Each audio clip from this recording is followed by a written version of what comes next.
하나님께서는 우리에게 안식을 명령하시고 안식을 말씀하십니다. 창세기 2장에 처음부터 안식을 말씀하시는데 우리의 삶은 안식을 잃어버린 삶을 살아가고 있습니다.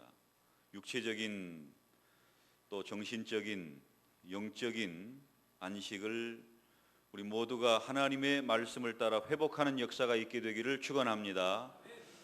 하나님께서 우리에게 허락하여 주신 그 안식이 하나님과의 그 관계가 깨짐으로 말미암아 죄가 이 세상에 들어오게 됨으로 말미암아 안식이 없는 인생이 되고 말았습니다. 예수님께서는 수고하고 무거운 짐진 자들아 다 내게로 오라 이렇게 초청하십니다. 하나님께서 원래 우리를 안식으로 창조하시고 안식으로 인도하시는데 그 안식이 깨져버렸기 때문에 주님께서 그 안식을 다시 회복시키고자 하시는 것입니다. 우리가 구원이라고 말할 때 하나님과의 우리의 관계, 창조주와 피조물의 관계가 온전한 관계로 다시 회복되는 그런 부분이라고도 말씀을 드렸습니다. 또 오늘 새벽에 말씀드린 그 히브리서의 말씀을 보면 구원의 창조자이신 우리 주님께서 천사보다 모세보다 엘리야보다 선지자들보다 더 높으신 주님께서 우리를 영원한 안식으로 이끌어 가시기를 원하신다 이렇게 말씀을 나누었습니다. 그런데 우리의 삶의 형편을 보면 죄가 이 땅에 들어온 이후로 우리가 수고하고 땀을 흘려야 먹을 것을 먹게 되는 이런 상황에 우리가 놓여 있게 됩니다. 진정한 안식을 잃어버린 삶을 살아가게 됩니다.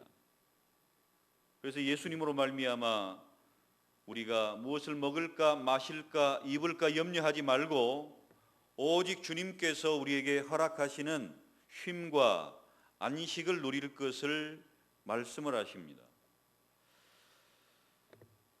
우리 인생에 있어서 보면은 이 무더운 날 가만히 있어도 더운 그런 때가 아니겠습니까? 우리 육체가 쉴 필요가 있는 그런 때이죠. 그럼에도 불구하고 노동 현장에서 땀을 흘리고 계시는 분들, 가만히 있어도 힘들고 어려운 그 상황임에도 불구하고 그래도 일자리에서 자기의 일을 묵묵히 감당해내고 있는 분들을 보면 한편으로는 존경스럽기도 하고 한편으로는 안타깝기도 하고 그런 마음이 들지 않습니까? 수도 없는 그 땀을 흘려가면서 일하시는 분들을 우리가 그렇게 바라봅니다. 처음 주님께서 창조주로서 우리를 창조하셨을 때는 그렇게 우리가 수고하고 땀을 흘리고 그래야 우리가 먹을 것을 먹게 되는 이러한 관계 속에서 우리를 지어놓지 않으셨습니다. 하나님께서 모든 것을 다 예비해 놓으시고 이제 천지 만물을 다스리며 하나님을 경배하며 찬양하며 살아갈 수 있는 그런 존재들로 우리를 부르시고 이끌어 가시는데 우리가 하나님이 되고자 하고 우리가 스스로를 높이고 하나님과의 관계가 깨짐으로 말미암아 이제 우리에게 다가오는 모든 인생의 모든 문제들이 짐이 되어버리고 말았습니다. 수고하지 않으면 안 되는 짐이 되어버리고 말았습니다. 주님께서는 그 짐을 내려놓고 쉼을 얻으라고 말씀하십니다. 주님께서는 그 우리 인생의 고단한 짐을 내려놓고 진정한 쉼을 얻기를 말씀하십니다. 우리가 육체적인 짐이 있습니다. 육체적인 짐들은 내려놓으면 당장에 편합니다. 뜨거운 햇볕 아래에 있다가 그늘 아래에 내려가면 당장에 시원함이 있습니다. 그런데 우리가 시원한 그늘로 들어가지 못하고 쉴 때 쉬지 못하고 하나님께서는 낮에는 일하고 밤에는 쉬라고 말씀하셨는데 밤에도 분주하게 일을 해야만 되고 또 뜨거운 한낮에서 일을 해야만 되는 그런 이유가 무엇입니까? 우리가 이 땅에서 어떻게 살까? 어떻게 먹고 살까? 어떻게 살아야 되나? 하는 이런 고민과 염려가 늘 우리 마음에 가득하기 때문에 한순간이라도 일을 하지 않으면 불안하고 또 일을 하지 않으면 당장에 살기가 어려워지는 그런 상황이 반복되기 때문에 밤에도 일을 하고 또 땡볕에도 일을 하고 일을 할 수밖에 없는 그런 상황이 되었습니다. 주님께서는 우리에게 말씀하시죠. 무엇을 먹을까 마실까 입을까 염려하지 말라. 이게 주님의 진리의 말씀임에도 불구하고 우리의 삶의 현실은 그렇게 넉넉하지가 않습니다. 뿐만 아니라 우리의 영적인 문제, 영적인 죄의 짐은 어떻습니까? 모든 짐의 근원이 죄에서 우리가 파생된 것을 알고 있지 않습니까? 철로 역정에 나오는 크리스찬이 그 무거운 죄의 짐을 지고 이리저리 방황하고 구원의 길을 찾아 나아가는 그런 삶의 모습을 여러분 한 번쯤은 읽어보셨을 줄로 압니다. 그 죄의 짐이 어디에서 풀어집니까? 십자가 아래 가야 풀어지는 것입니다. 주님께서 우리에게 베풀어 주신 그 영적인 안식을 얻을 수 있는 장소가 바로 십자가입니다. 우리의 모든 죄의 짐을 내려놓을 수 있는 장소가 십자가입니다. 그곳에 나아가야 죄의 짐이 스스로 벗어지는 것입니다. 내가 내려놓는 것이 아니고 주님께서 벗겨주시는 것이 아니고 우리가 십자가 앞에 나아가면 자연스럽게 죄의 짐이 굴러 떨어지게 되어 있습니다. 사랑하는 성도 여러분, 우리의 구원의 창시자가 되시며 우리의 영원한 구원을 예비하시고 허락하신 하나님께서는 우리가 예수님 앞에 나아가고 하나님과 우리 사이에 화목제물로 허락하신 그 예수 그리스도를 믿고 순종하는 자리에 이르게 될 때 하나님께서는 우리의 모든 죄의 짐을 벗겨주시고 떨어져 나가게 하시고 그 죄의 짐에서 해방되게 하십니다. 이 짐이 벗어져야 쉼이 찾아오게 됩니다. 우리 인생의 짐이 벗겨져야 진정한 주님께서 원하시는 안식의 쉼이 찾아오게 되어 있습니다. 육체의 짐도 마찬가지고요, 정신적인 마음의 짐도 마찬가지고요, 영적인 짐도 마찬가지입니다. 주님께서는 이 근원적인 죄의 짐에서 출발한 육체적인 또 마음의 또 영적인 이런 짐들을 주님 앞에 나아가야 우리가 쉼을 얻을 수 있다고 말씀하십니다.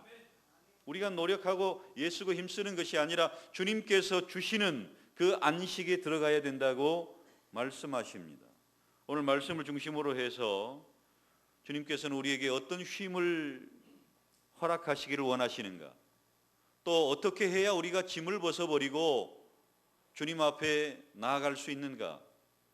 우리 육체적인 짐과 영적인 짐도 다 이제 포함되는 그런 부분이지만 좀 더 우리의 마음의 짐을 어떻게 내려놓을 수 있을 것인가, 이 부분을 말씀을 통해서 함께 나누고자 합니다. 예수님께서는 온유한 자는 복이 있나니 저희가 땅을 기업으로 받을 것이라라고 말씀하십니다. 오늘 본문의 그 시작을 보면 수고하고 무거운 짐진 자들아 내게로 오라, 내가 너희를 쉬게 하리라. 나는 마음이 온유하고 겸손하니 나의 멍에를 메고 내게 배우라. 그리하면 너희 마음이 쉼을 얻으리니. 이렇게 쉼을 얻을 수 있는 길을 제시하고 있습니다. 오늘 본문의 그 앞부분을 우리가 읽지는 않았습니다마는 세례 요한의 이야기로부터 본문이 출발을 합니다. 세례 요한이 어떤 사람입니까?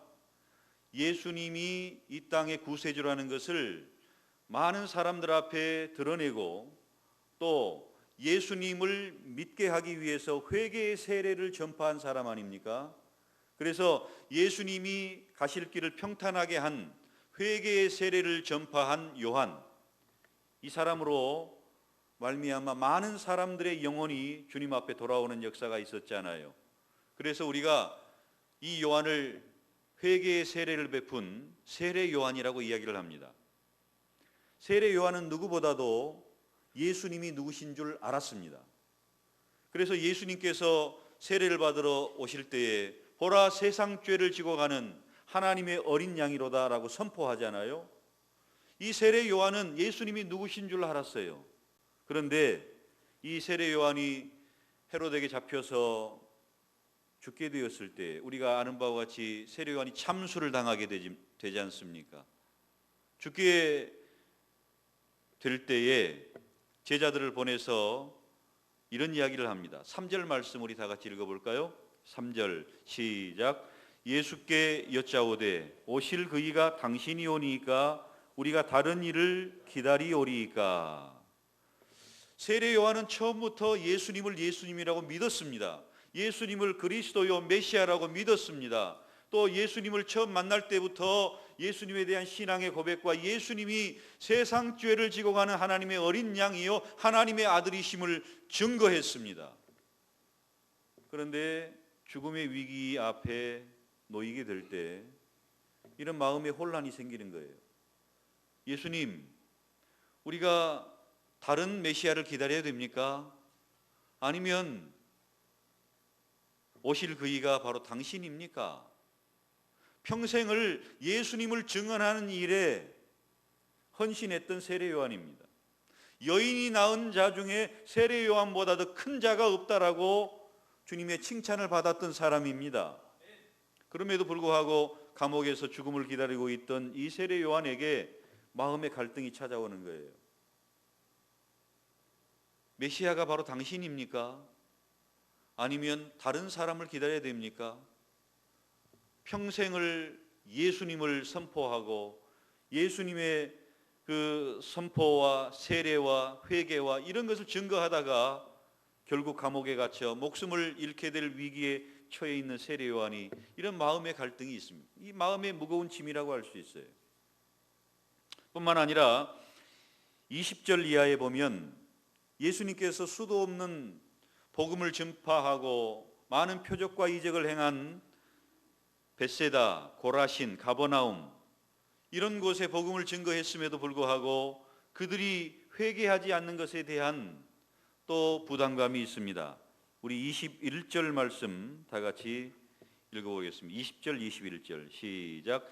예수께서 권능을 가장 많이 행하신 고을들이 회개하지 아니하므로 그때에 책망하시되 화 있을진저 고라시나 화 있을진저 벳세다야 너희에게 행한 모든 권능을 두로와 시돈에서 행하였더라면 그들이 벌써 베옷을 입고 제에 앉아 회개하였으리라. 이 고라신과 벳세다는 가버나움을 중심으로 해서 바로 옆 동네들입니다. 바로 가까운 곳이에요. 가버나움이 어떤 곳입니까? 예수님이 태어나신 예수님이 머무신 그 나사렛 바로 그 근동 아닙니까? 예수님의 그 근거지예요. 그곳에서 예수님께서는 가장 많은 하나님의 말씀을 증거하셨고 가장 많은 이적과 표적을 행하셨습니다. 그 가버나움을 중심으로 한 갈릴리 바다에서 또 그 가버나움을 중심으로 많은 이적들이 행해져 왔던 것을 알고 있지 않습니까? 처음 표적도 그 가나라는 동네에서도 마찬가지고 이런 그 주변에서 많은 표적과 이적이 일어났음에도 불구하고 예수님을 믿지 않는 자들에 대한 부담감. 이와는 반대로 두로와 시도는 바로 지중해에 있는 도시들인데 베니게, 페니키아의 아주 주요한 항구 도시입니다. 문물이 발달하고 왕래가 빈번하고 그런데 이곳은 우상 숭배가 가득하고 하나님을 섬기지 않는 동네예요. 그런 동네라고 할지라도 예수님의 그 표적과 예수님의 능력이 행하여졌다면 그들이 베옷을 입고 제에 앉아 회개했을 것이다. 그런데 예수님이 늘 가까이 하시고 예수님이 성장하시고 예수님이 복음의 말씀과 표적과 이적을 그렇게 많이 행하였음에도 불구하고 회개하지 않는 고라신, 벳세다, 가버나움 이런 동네에 대해서 주님께서 책망을 하십니다. 영적으로 주님을 받아들이지 못하는 그런 부담감들 이런 모습들을 지금 안고 있습니다. 그러면서 요한이 먹지도 않고 마시지도 않고 사람이 피리를 불면 춤을 춰야 되고 또 가슴을 치면 이렇게 춤추고 또 애곡하고 가슴을 치고 하는 이런 것들은 이제 그때 당시에 그 게임의 규칙인데 한 사람이 피리를 불면 춤을 춰야 되고 한 사람이 애곡을 하면 같이 애곡을 해주는 것이 그때 당시에 그 어린아이들의 그 게임이었던 것 같아요. 그런데 세례 요한이 회개의 세례를 전파하면 회개도 하고, 세례 요한이 책망을 하면 또 책망을 받고 하는 이런 부분들이 세례 요한이 와서 주님을 위해서 준비한 그 모든 과정들이라든지, 또 예수님이 복음을 전파하고 표적을 행한 이런 일들에 대해서 왜 아무런 반응이 없느냐는 거예요. 왜 아무런 반응이 없느냐? 주님은 이런 부분에 대한 부담감도 있으셨습니다. 또 세례 요한의 그 부담감, 또 우리 인생의 많은 짐들에 대한 그 부담감, 이런 부분들이 그들에게 있었습니다. 주님께서는 말씀하십니다. 수고하고 무거운 짐진 자들아 다 내게로 오라. 세례 요한의 그 무거운 짐을 덜어주십니다. 또 복음을 받아들이지 못한 그 인생의 연약한 모습들까지라도 주님께서는 다 초청하십니다. 믿는 사람들만 오라, 이런 부분이 아니에요. 믿지 않는 그 벳세다 사람과 같은, 고라신의 사람과 같은 그런 사람들까지도 다 초청하십니다. 수고하고 무거운 짐진 사람이 있는 그 누구든지 다 내게로 오라. 어떤 사람만 오라, 이방인만 오라, 유대인만 오라, 이런 것도 아니에요. 다 오라. 여러분, 인생의 무거운 짐들이 누구에게나 있습니다. 부자에게는 없고 가난한 사람들에게 있고 이런 거 아니에요. 누구에게나 있습니다. 많이 배운 사람에게 있고 못 배운 사람에게는 없는 것 아니에요. 누구나 인생의 짐을 지고 있습니다. 하나님께서는 이런 부분에 대해서 우리에게 예수 그리스도를 통하여 초청하고 계시는 것입니다. 수고하고 무거운 짐진 자들아 다 내게로 오라. 물론 우리가 영적인 그 안식과 육체적인 그 쉼, 이런 정상적인 관계로 회복되는 것, 바로 예수 그리스도 안에서 우리에게 이루어지는 축복이라고 말씀을 드렸습니다. 예수님이 허락해 주신 그런 축복을 우리는 구체적으로 오늘 본문에서는 너희 마음이 쉼을 얻는다, 마음에 쉼을 얻는다는 이런 표현을 따라서 우리의 마음의 내적인 좀 고민을 몇 가지를 좀 생각을 해보려고 합니다. 주님께서 나는 마음이 온유하고 겸손하다라고 말씀합니다. 주님의 마음은 온유와 겸손의 마음이에요. 온유라는 것이 무엇입니까? 마음이 부드럽다는 것이죠. 또 그 부드러운 마음에서 나오는 행동이 친절하다는 것입니다. 따뜻하다, 친절하다, 신사적이다, 부드럽다, 이런 표현으로 표현할 수 있는 것이 온유함이지 않습니까? 또 겸손하다는 것은 자기 자신을 낮추고 상대방을 인정하고 상대방을 높이는 것이죠. 남을 나보다 낮게 여기는 것, 그것이 겸손의 모습입니다. 예수 그리스도의 그 성품 가운데 나는 마음이 온유하고 겸손하니, 예수님의 그 온유와 겸손을 예수님의 그 대표적인 그 성품으로 이렇게 드러내시고 있습니다. 우리가 이 예수님의 마음을 우리가 가지게 되면, 오늘 본문의 그 표현을 보면은 우리 30절은 읽지 않았습니다만은 다 같이 한번 읽어볼까요? 30절 시작. 이는 내 멍에는 쉽고 내 짐은 가벼움이라. 예수님의 멍에, 예수님의 짐, 이것을 말씀을 하시는데 어거스틴은 이야기하기를 예수님의 짐을 우리가 같이 지게 될 때 그 예수님의 짐이라는 것은 새털보다도 더 가볍다라고 표현합니다. 사람들이 멍에라고 생각하면 우리가 멍에가 뭔지 알지 않습니까? 짐승이 이렇게 밭을 갈거나 소가 이렇게 멍에를 메고 일을 하는 걸 우리가 기억하지 않습니까? 그 멍에인데 이스라엘 백성들이 사용하는 멍에는 이렇게 쌍으로 되어 있는 멍에예요. 그러니까 두 마리 한 결이가 밭을 갈거나 할 때 쓰는 그런 그 멍에입니다. 그러니까 예수님과 우리가 멍에를 같이 맨다는 거예요. 내 멍에는 쉽고 내 짐은 가볍다. 예수님의 멍에를 함께 진다는 거죠. 한쪽 끝에는 예수님이 계시고 한쪽 끝에는 우리가 있다는 그런 표현입니다. 우리가 진정한 쉼을 얻기 위해서는 예수님과 함께 동행하는 삶, 예수님과 함께하는 그 삶 속에서 진정한 쉼과 안식을 누릴 수 있다는 것입니다. 그런데 예수님이 강하게 그 아주 강력한 힘으로 그 멍에를 짊어져 주시면 우리가 예수님과 함께하는 그 멍에는 새털과 같다라고 표현했습니다.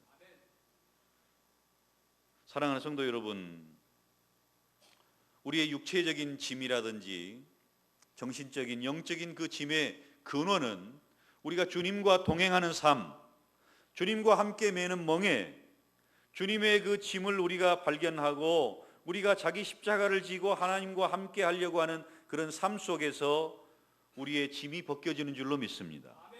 예수님과 함께 하는 그 삶 속에서 짐이 벗겨지는 거예요.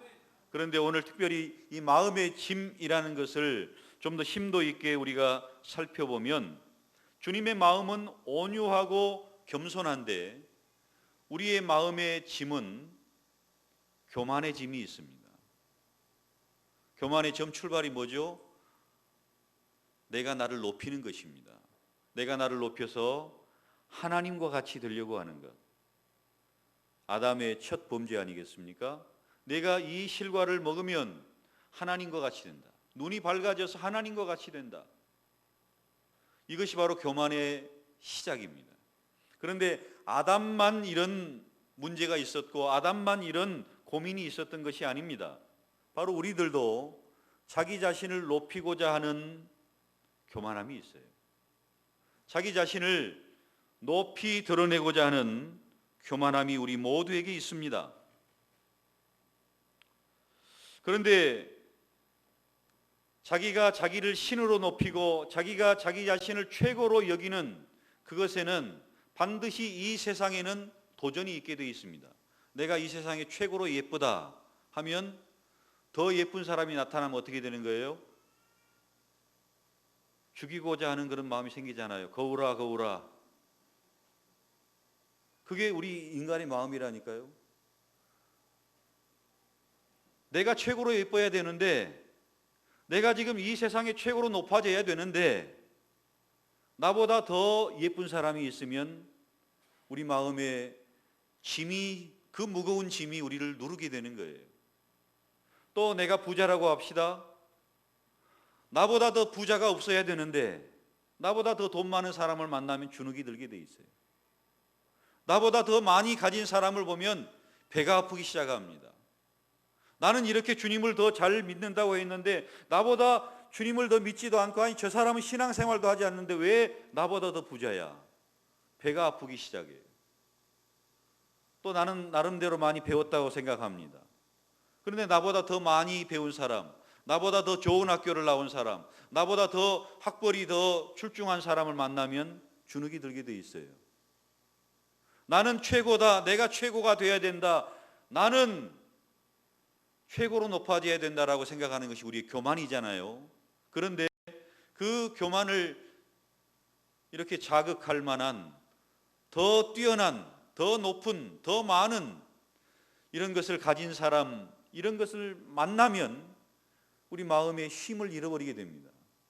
내가 최고의 자리에서 내려가야 되기 때문에 내가 최고인데 나보다 더 많이 배웠고 나보다 더 많이 가졌고 나보다 더 좋은 것을 누리고 나보다 더 예쁘고 나보다 더 많은 어떤 혜택을 입고 있는 그런 부분을 만나면 내 마음의 평안을 잃어버려요. 또 그들의 공격이 찾아옵니다. 내가 최고냐? 아니다, 내가 최고다. 내가 더 많이 가졌냐? 아니다, 내가 더 많이 가졌다. 이런 계속적인 이런 부분들이 찾아오게 되어 있습니다. 여러분은 어떤 것을 경험해 보셨습니까? 분명히 있습니다. 우리들의 마음에는 내가 최고여야 되는데 나보다 더 강한, 더 많은, 더 풍부한 이런 자원과 그 모든 것을 가진 사람 앞에 우리 한없이 작아지고 초라해지는 것을 느끼게 되는 거예요.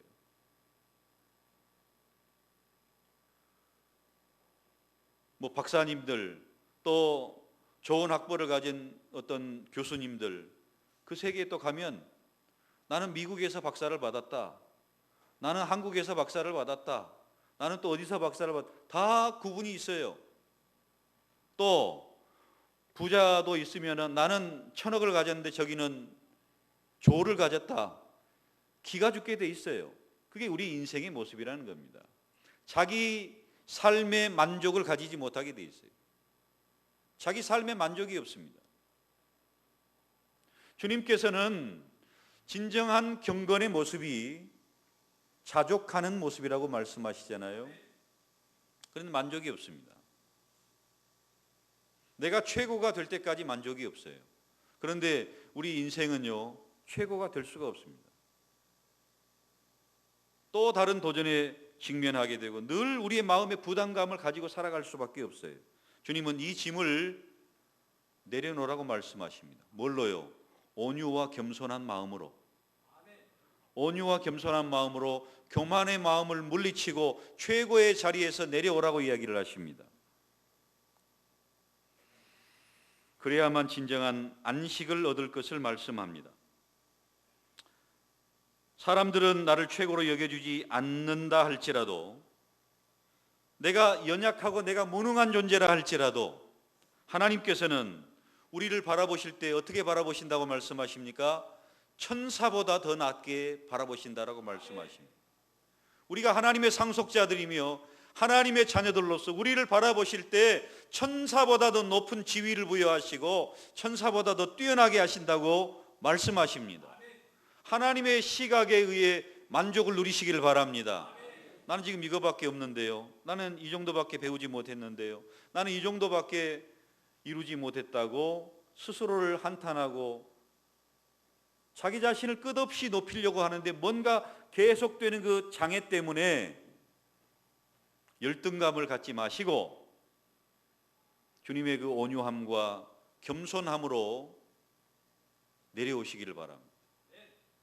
그러면 진정한 마음의 쉼을 얻을 것이라고 말씀합니다. 사람들은요, 자기가 이제 최고의 자리에 오르기까지, 진짜로 최고의 자리에 계신 분도 계시지만은, 그러나 그 최고의 자리가 항상 있는 것도 아니고, 우리가 연예인들이 뭐 인기를 얻는다고 해도 그 인기가 항상 가는 것도 아니지 않습니까? 또 새로운 어떤 인기를 끌 만한 연예인들이 생기게 되잖아요. 내가 최고의 것을 가지고 있다라고 할지라도 이것을 다른 사람에게 드러내 보여줄 때는 정말 더 좋은 것을 보여주게 되잖아요. 그래서 사람들은 가면을 쓴다라고 얘기를 합니다. 누구에게나 가면을 쓴다. 있는 모습 그대로를 이렇게 드러내 보이는 사람들은 많지 않다라고 얘기를 합니다. 이것을 어떤 그 위선적인 측면에서의 그 가면이다, 뭐 그런 이야기는 아닙니다. 위선이란 얘기가 아니라 자기 자신에게 좋은 면을 보여주는 거예요. 사람마다 강점이 있고 약점이 있지 않습니까? 잘하는 것이 있고 좀 못하는 것이 있어요. 그러면 사람들이 보여주고 싶은 게 뭐겠어요? 잘하는 것.